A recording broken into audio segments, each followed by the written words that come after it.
Hey everyone. Hello, hello, hello. We are so excited to have you listen to this month's podcast.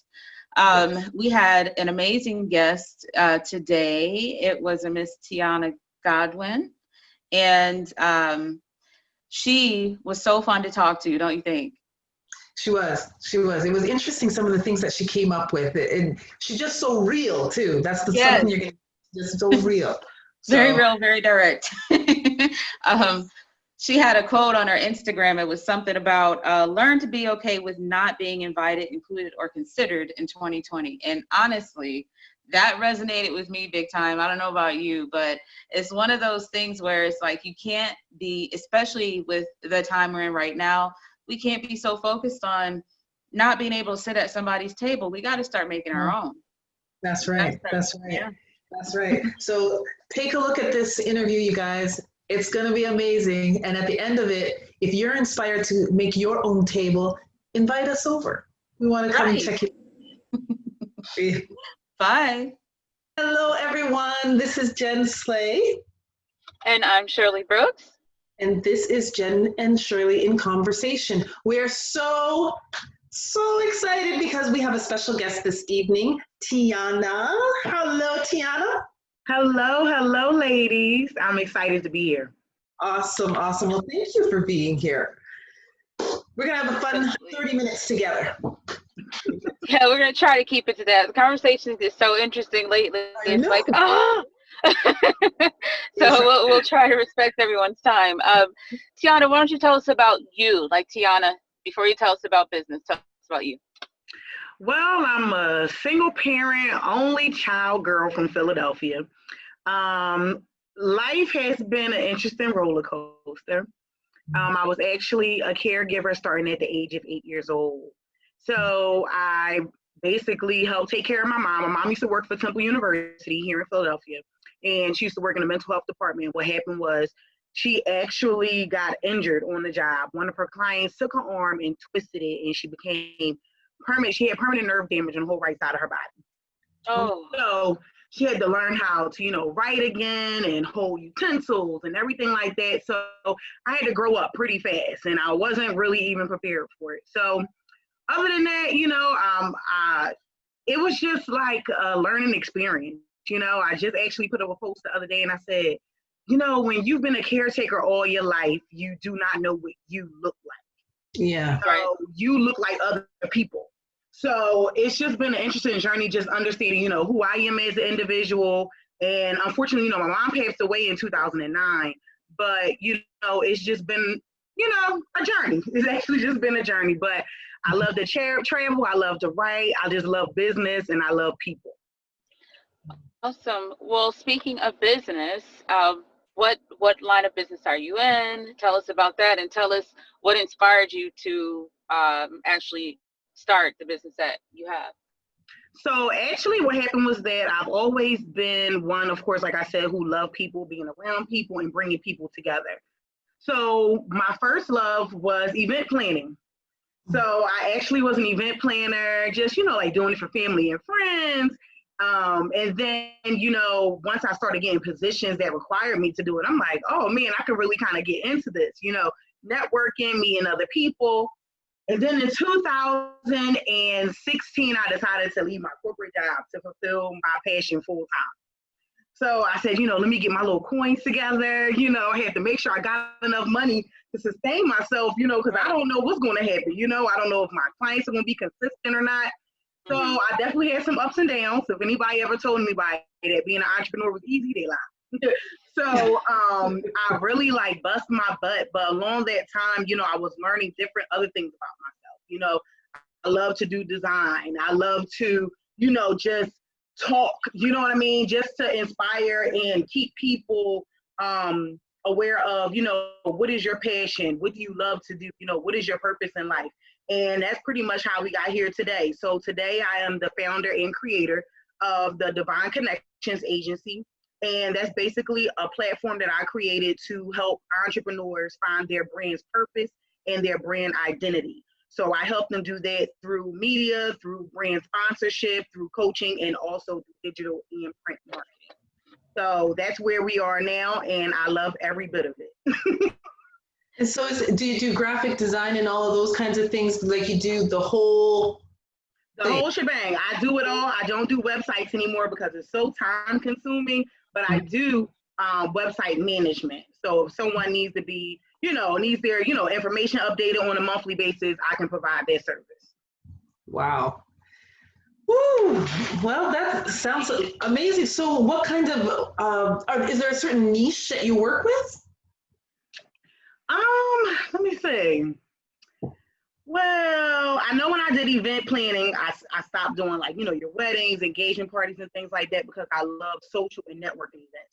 So that was like my concentration when I was doing event planning. Mm-hmm. But during this brand, I don't know. I just love getting to know people and just finding out who they are.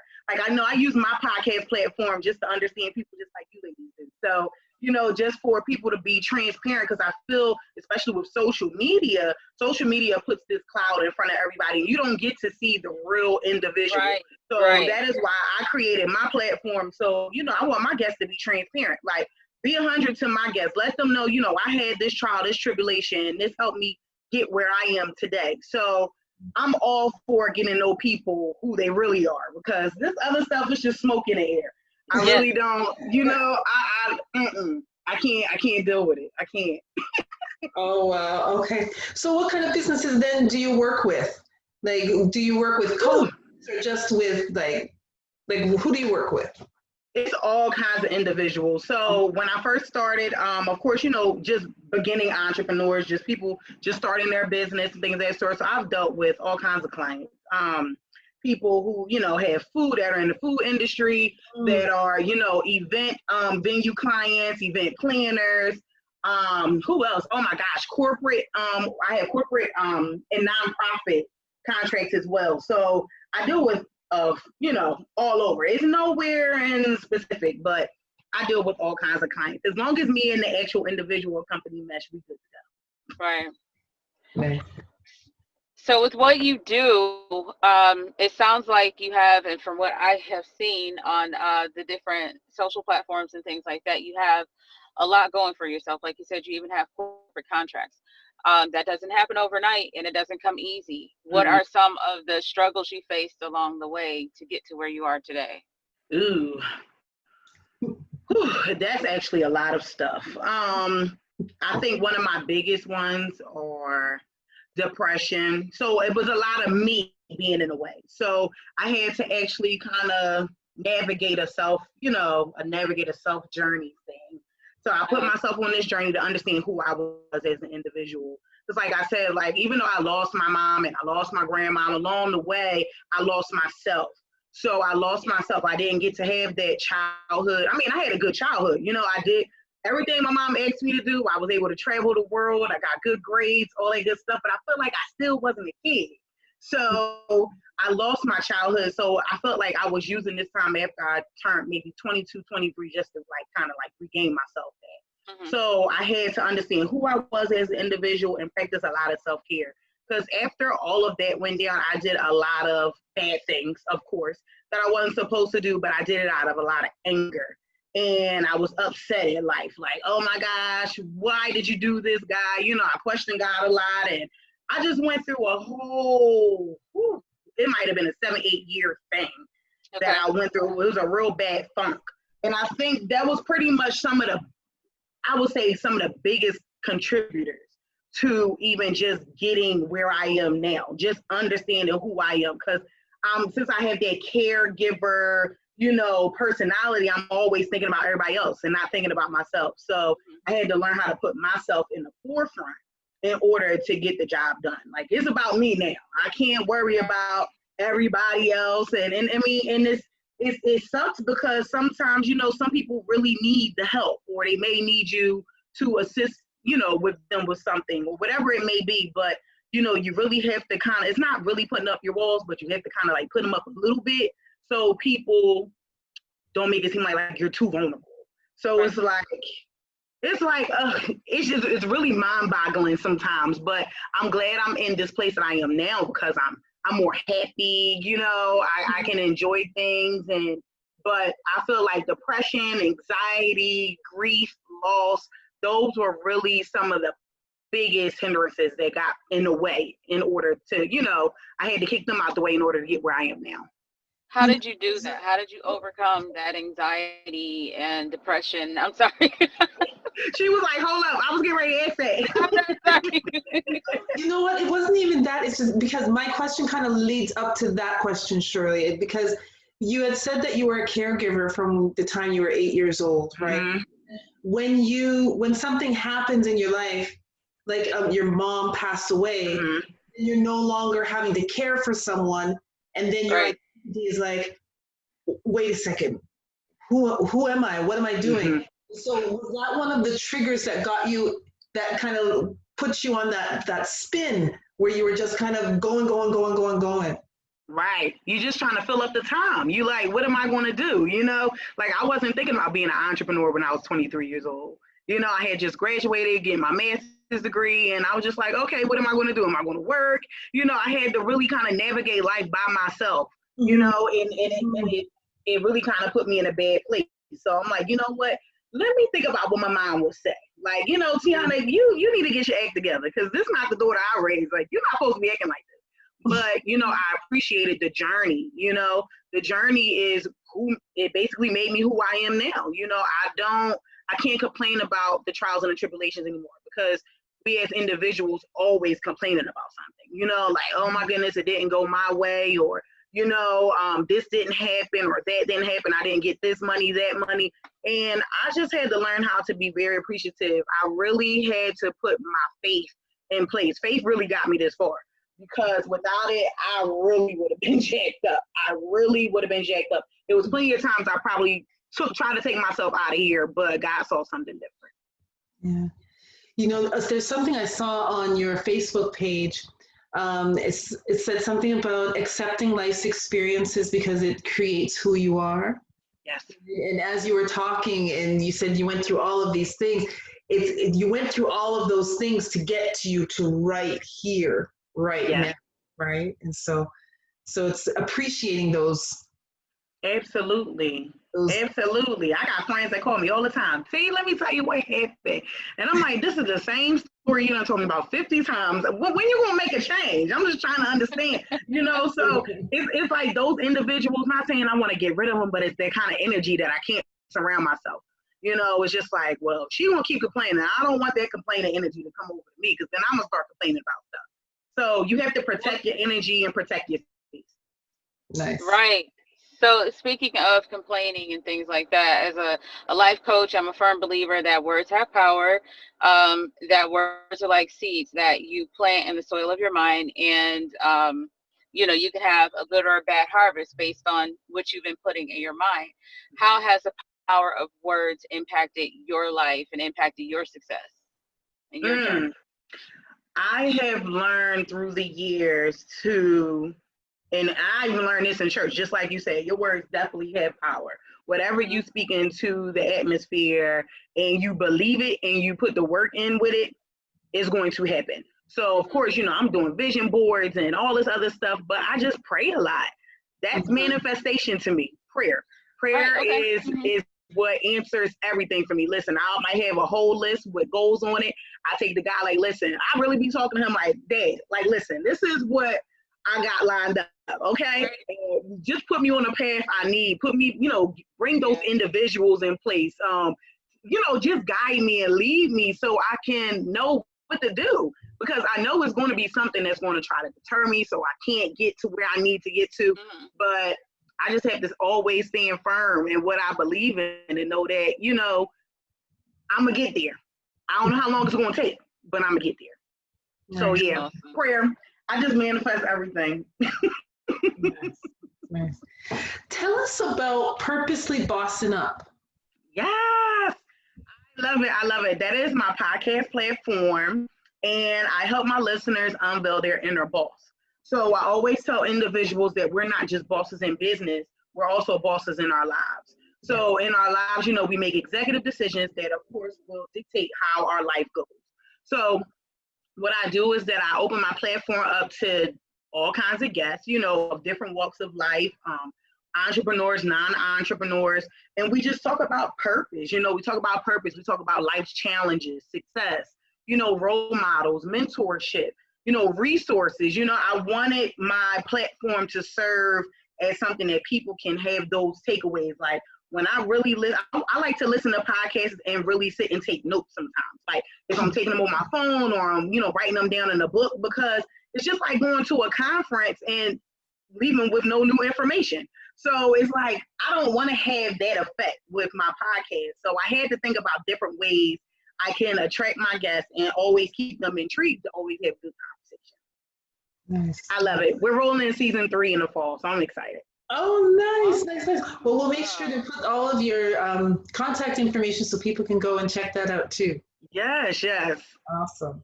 Wonderful. Okay. So you talked a little bit about bossing up. What does it mean to tap into your inner boss, and what do your life experiences have to do with that tapping into your inner boss? I think the whole bossing up, purposely bossing up, I feel is kind of almost like a mirror of my own life. So I had to find out, of course, who I was as an individual. That's always one of the biggest things that we talk about on the podcast. Who you are, how do you practice self-love, self-care, who were your role models and mentors during your life, even when you were a child and so now. But then also that bossing up part, okay, yeah, I'm an entrepreneur, but I also go through life.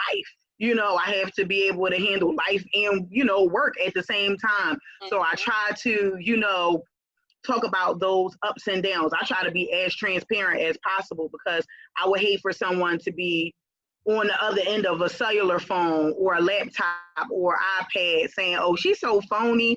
I don't want nobody to say that about me. I want somebody to be like, you know what, Tiana really gave it to us. Like, she's not playing. She's straight with no chaser. It's just she keep it 100 at all times.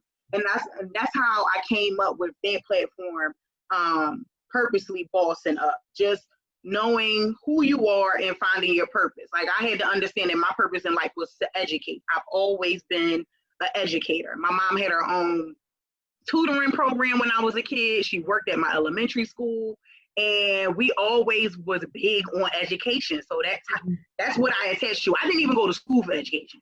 That's the crazy part about it. I didn't go to school for education, but I was in corporate America for education, and I was also in the nonprofit for education for over 10 years. So it was a great experience, but also I was learning who I was. Even through kids, I was learning who I was. Everything is just a journey. So I think that purposely bossing up thing really is a mirror of my own life. Nice. And so with being an entrepreneur, we are impacted by things that happen all around us. And right now, we have the COVID pandemic has hit the globe. And so how has it impacted your business? You know what? It actually hasn't. And I'm blessed. I have not honestly been affected by the COVID. I still have my contracts with all my corporate organizations and my nonprofits, and I'm still pretty steady with business. It's actually been picking up these last couple of months. Of course, like when it first started, everybody was in a panic. Like nobody was really trying to spend money unless it was on Lysol wipes, cans of Lysol, and toilet. So it's like, you wanted to, people are really, I was still soliciting my services, I'm doing this, I'm that. I might have been doing a sale or a package or something like that. But other than that, I really honestly haven't really been affected by the COVID. And I'm blessed for that, because I really could have took a hit. Yeah. I noticed when COVID hit that you're right, everybody got really scared. And it was kind of like you belonged to one of two groups. There was the group where you started focusing on everything you can no longer do. Well, now I can't do this, and now I can't do that. And then there's the other group that just immediately said, okay, this has happened. I'm going to pivot and I'm going to do this now. I'm going to change around. So it's almost like there was one of two groups and there wasn't really that middle road. No, I was telling people, like if you're not utilizing this time that you have down to actually get to, one, of course, know who you are, but also maybe if you, find a hobby or, create a new business or something like that. This is the so like you said, to pivot and figure out how can you still attract your audience, even though we're all, on lockdown, whatever they want to call it, but those are those different ways that people could have utilized. But, of course, some people, of course, didn't do that, but it is what it is. To each his own, right? Right.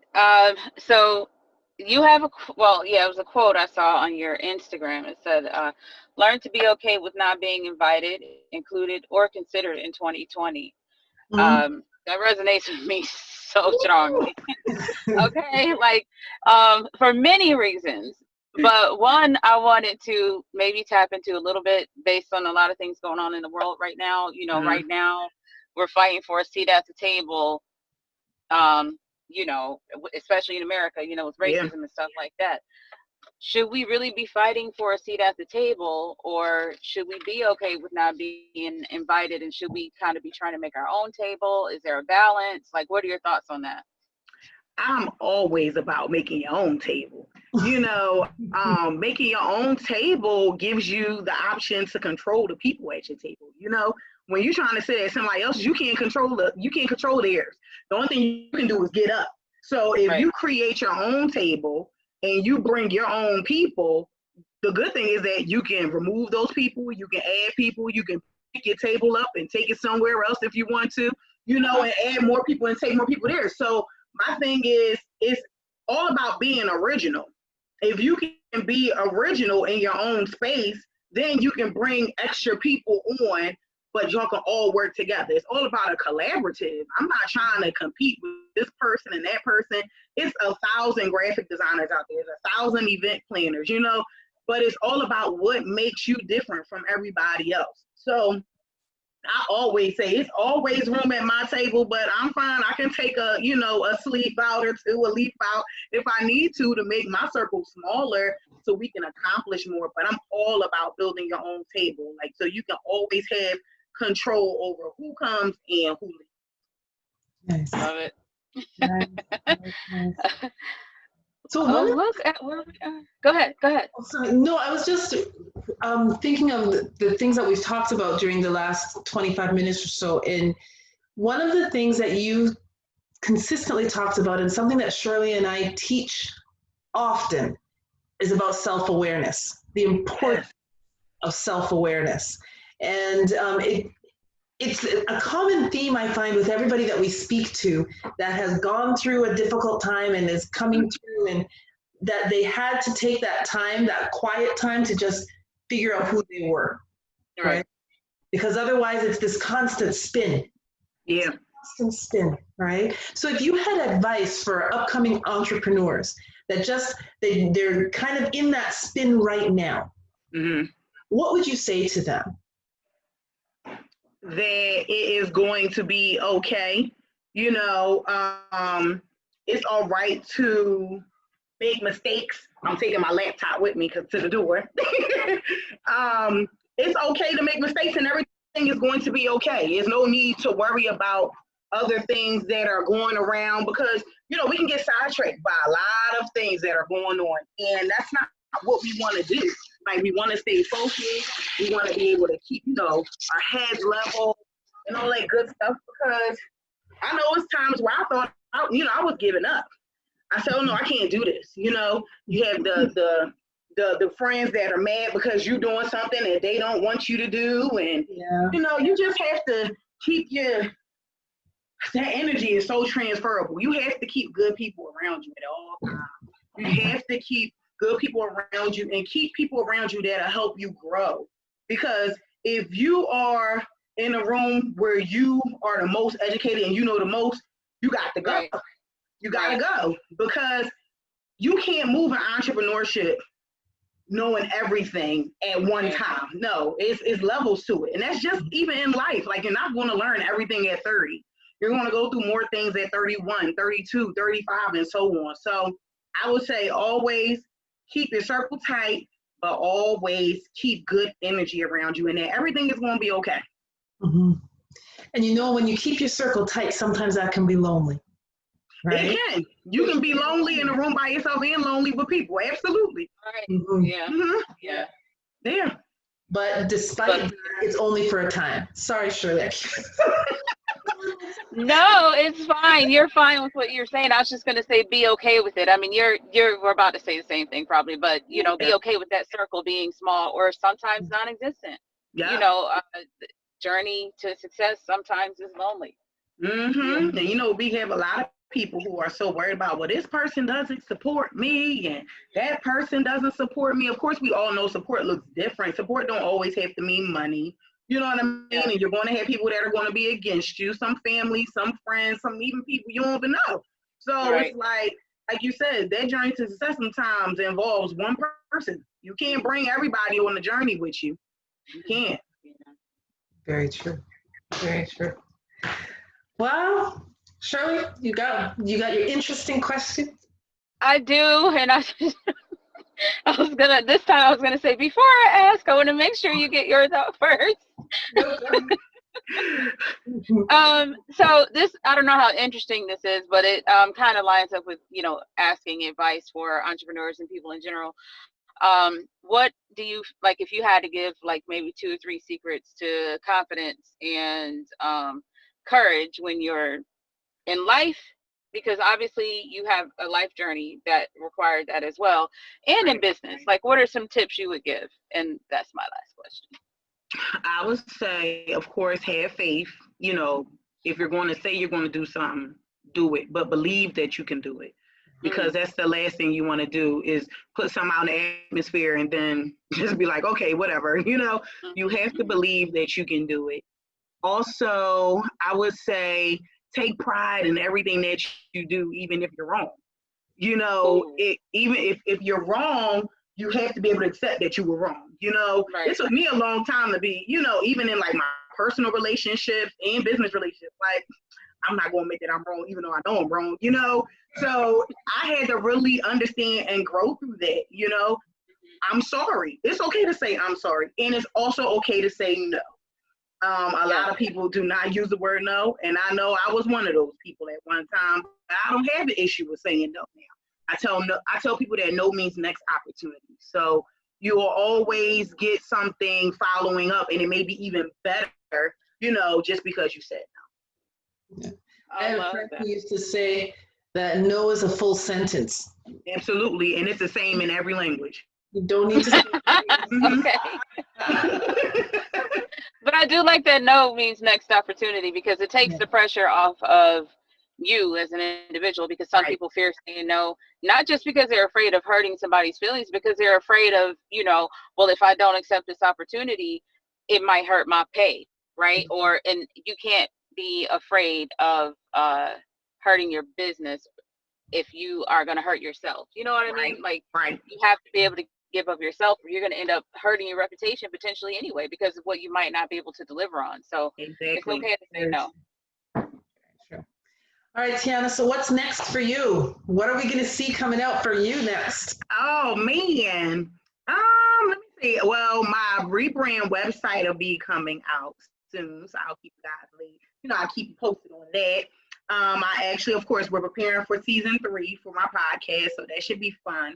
I actually utilize this time to still kind of keep my listeners and now viewers engaged. So I did like an IG live version of my podcast, which people love. So now people are contacting me about that. So I have to figure out how I'm going to go about that. But I usually have an annual event called Men of Distinction Gala. That's where you saw the pictures of all my guys. That's the picture from 2017 of all my recipients. So what I do is that I give awards to those who are giving back to their community, but of course, Black men that are giving back to their community. Nice. So that was that. But I don't know if I want to just, you know, postpone it until 2021 or do maybe like semi-virtual type event, depending on how we are, you know, in November. We don't know. So I think pretty much with that. Oh, I have a book that's coming out. So my second book is going to be coming out. It's called God Did Me a Favor When He Took Her Back. And it is a book on coping with life after death.